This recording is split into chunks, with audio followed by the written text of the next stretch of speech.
भाई क्या जोरों शोरों से गणेश एंड कार्तिकेय शो को प्रमोट किया जा रहा है। हमें गाइस मूवी टाइप ट्रेलर एक प्रोमो देखने को मिला है और हमें बहुत सारे एक्टर जैसे कि सुभाष पांडे जी उन्होंने शो को भी प्रमोट किया है। इससे हमें पता चलता है कि सोनी सब वाले काफ़ी बजट लगा रहे हैं शो के लिए। ग्राफिक्स देखने से लग रहा है कि काफ़ी हाई बजट शो है।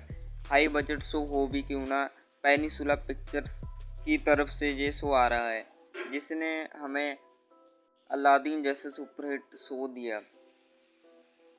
बाकी एक चीज़ तो कहनी पड़ेगी, जब भी कोई न्यू शो आता है सोनी सबसे ज़्यादा अच्छा प्रमोशन कोई नहीं कर पाता। खैर, इस शो की रिलीज़ डेट की बात करें तो ये शो हमें 6 अक्टूबर से शाम 8 बजे देखने को मिलेगा। बाकी आप कितने एक्साइटेड हैं शो को लेकर कमेंट में ज़रूर बताइएगा। चैनल पर फिर सब्सक्राइब कर लीजिएगा क्योंकि सोनी सबके सभी शो से रिलेटेड अपडेट सब चैनल पर मिलती रहेंगी। तब तो मिलते हैं किसी नए वीडियो में। Bye bye.